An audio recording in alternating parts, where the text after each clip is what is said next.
Greetings and salutations. Air conditioner running. Sorry for the noise. Some of you may know that I've recently moved. I hate moving. How about you? Because inevitably you're going to have to do things like, you know, take a bunch of equipment, you know, things that you've acquired over years. You got two choices. You can either take the stuff with you, or you can sell it and start over.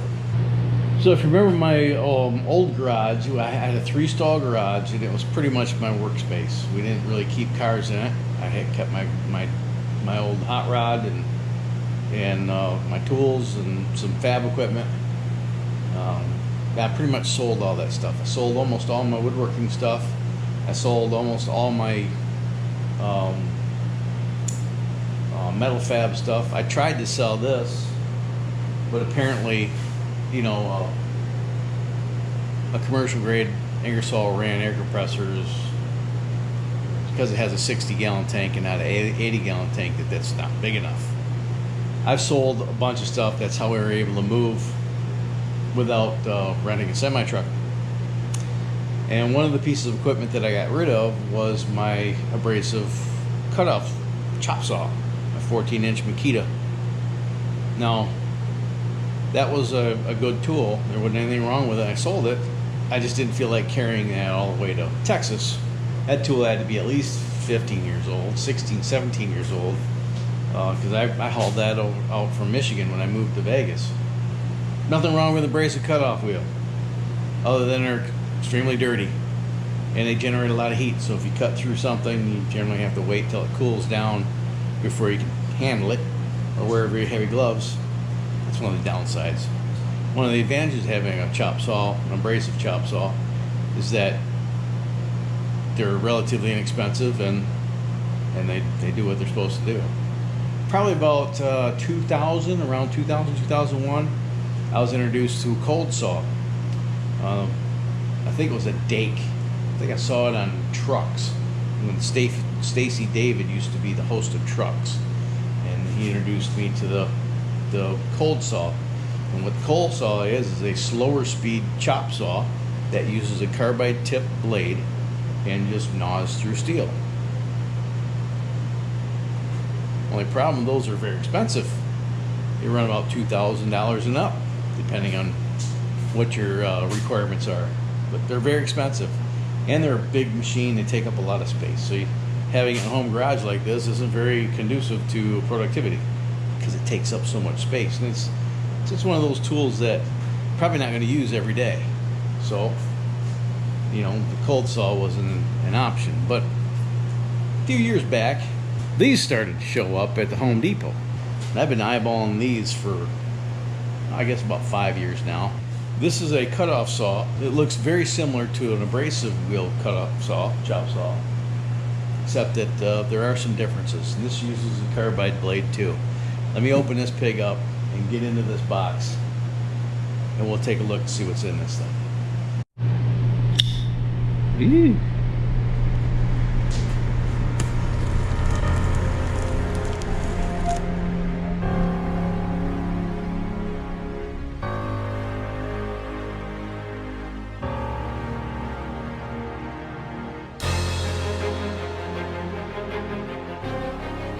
We don't need that where we're going.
Well, I gotta tell you, my Makita was a fine machine and very well worth the money that I paid for it, for what it was. It worked well, and if you were in the market for 14-inch cutoff saw, that would be one I would recommend. In fact, you go check the link in the description. There'll be one down there. You can get it on Amazon. Look at this.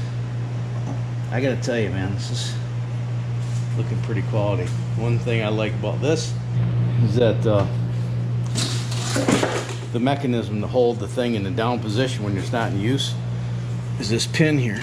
You just pull that out and it goes up. Has an integral blade lock that locks the arbor so you can tighten the set screw. The Makita had something like that too.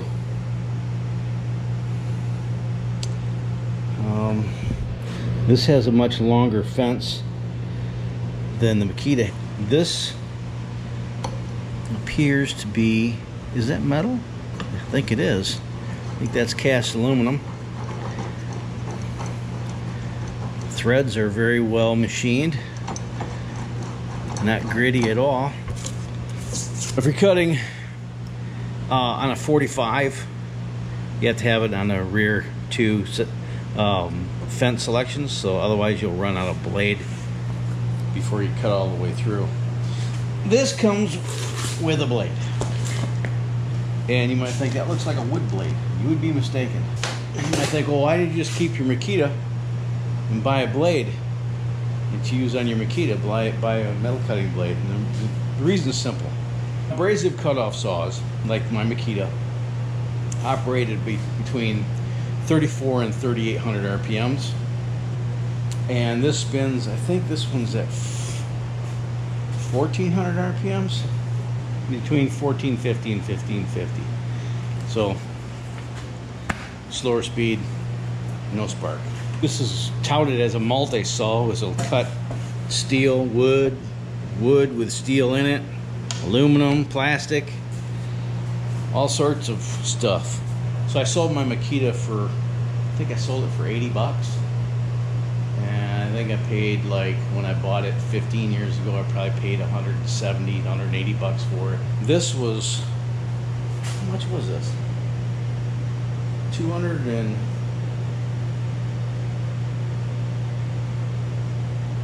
dang, how much did I pay for this? $230. I paid $230 for this. Let me see what the Makita cost. I'm looking at one here. It's $249. So the Makita cutoff saw that I had costs more by a few dollars than what this one costs. So what's the advantage of doing this versus the cutoff saw? Well, you need to, they both have advantages and disadvantages, right? So the cutoff saw, you could buy those in knockoff brands or, you know, cheap import brands. You can buy those for 80, 90 bucks. And if you just need one occasionally, that'll probably do you fine. If you bought the Makita, like I recommend, you'd try once, but you buy it once. The average homeowner is never going to wear one of those out. The average hobbyist is never going to wear one of those out. So, you buy once, you cry once. One of the good things about using an abrasive cutoff saw is that you can dress the cut after you make the cut. You have to be careful doing this because it could be dangerous. When you get done with the cutoff, there's going to be a burr, right? The end of the cut, it's not clean, and you got to dress that. You can just grab the piece and dress it on the side of the abrasive wheel as the motor spin. You can even go for and grind a bevel in the edge of that by just pushing the cut-off piece up against the grinding wheel. You can't do that with the Evolution. If you need to do any dressing on the cut, it needs to be done with a grinder. But the cuts are much cleaner with this, and there's no sparks. That's another thing you need to consider with using an abrasive cutoff wheel is what's the path of your sparks? You're going to catch anything on fire. I gotta tell you, I'm impressed with the build quality. Probably made in China, but everything's made in China nowadays. Let's take the blade out of its container and put it on the machine.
I think I got a piece of tubing over there I can cut. A piece of flat over there I can cut. Let me go see if I can dig that stuff up. Alright, I have my new toys set up here on my makeshift work table. Looking at this machine, the more I look at it, the more I'm impressed with the build quality of this. The lead screw for the clamp here is butter smooth. It's got a metal handle, a cast aluminum handle. Time will tell. Let's see how durable that is. I think my Makita had a stamp steel one.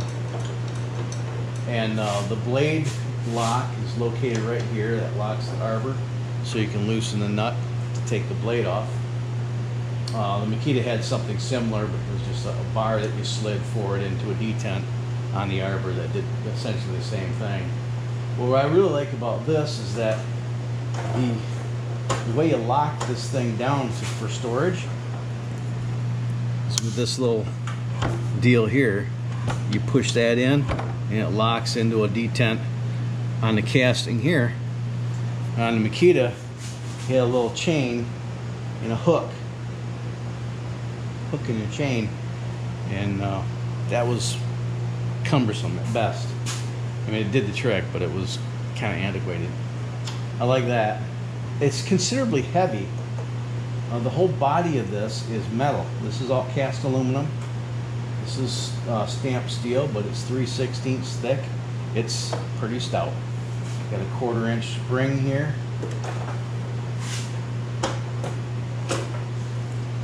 I'm sure the specifications tell the weight. I'll look it up and see what the Makita weighed, but it's noticeably lighter.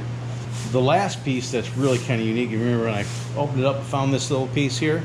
Check this out. This fits over there to accommodate round stock.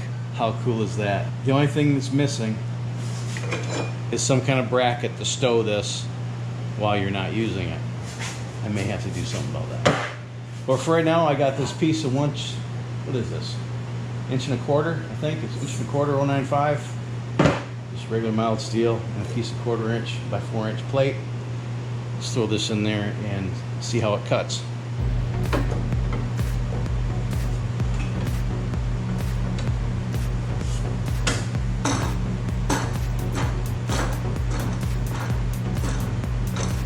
You know, the one thing that this doesn't have is the quick release, so you can just pull a lever and slide this independently. Most cutoff saws have that feature. This one doesn't. You have to actually spin the thing. But it's not necessarily a bad thing. It just means you get better threads. It is torquey.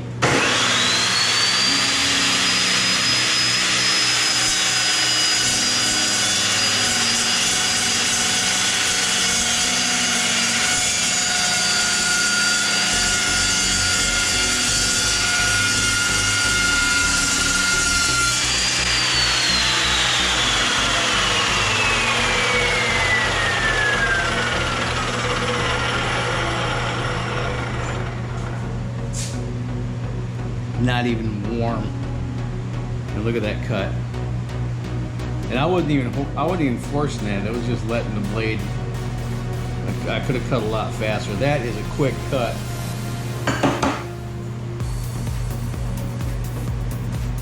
Not even warm. Look at that. Awesome. Let's try the tubes now.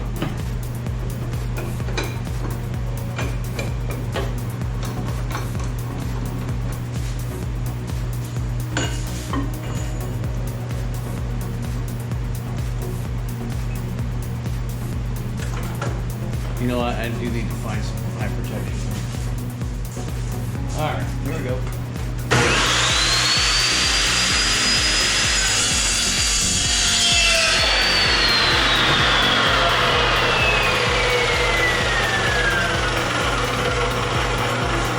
Not even warm.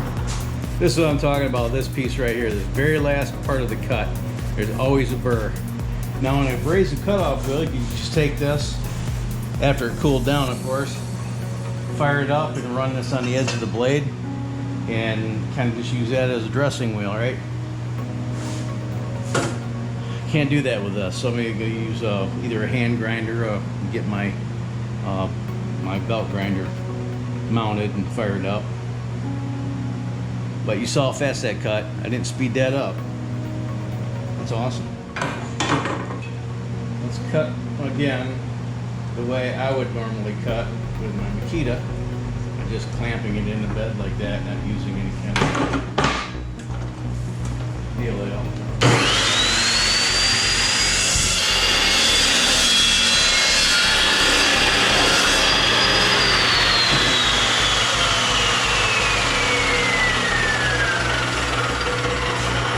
Again, cold. Yeah, if you slow down, it's not too bad. You can just dress that with a file now.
With this saw, all you're left with are these little chips of metal, right? And that's it. You need to be a little more diligent about wearing eye protection. It's kind of loud. Probably hearing protection would be a good idea as well. But you don't have to worry about getting burnt. You may have to worry about getting cut, so wearing a good pair of gloves might help. And I've got an idea for a metal shaving collection system that will kind of alleviate some of the mess whenever you're doing cutting in the garage. With an abrasive cutoff wheel, you not only have the metal that's burned off, not only do you have that, but you also have particles of the cutoff wheel itself. That's a consumable, and whatever you're cutting is going to determine the length of that blade. But every cut you make, the blade gets smaller. This blade is supposed to be rated for 3,000 cuts. That's a lot of cuts. I'm sure, just like anything else, it really depends on what you're cutting, the thickness, and what your feed rate is. But as you can see, it's a heck of a lot quicker than my Makita cutoff, 14-inch cutoff saw. So I like it. You've probably seen another piece of equipment that's that I replaced. That'll be the next video, so stick around for that. If you like what you saw and you want to help the channel out, smash that like button, share it with your best social media network. If you want to support the channel, the cheapest thing you can do is like and share, but you've already done that, so I won't ask you again. But you could also comment down in the comment section. That might get this video in front of some other eyes. If you shop on Amazon, please consider going through one of the links. If you're interested in this machine, it'll be down there. If you're interested in a Makita cutoff saw, that'll be down there. And if none of that stuff interests you, and you shop on Amazon anyway, please consider going through one of those links to get whatever it is you do want. That way the channel can earn a little bit of commission, and that would be helpful. Thank you. If you want to throw me a couple bucks, there's PayPal. If you want to support the channel on the monthly by becoming a patron, please consider the Patreon link down there as well. So until next time, you have fun, stay safe, shoot straight, keep your powder dry, have a splendid day. Thanks so much for watching. I'll see you next time. Bye.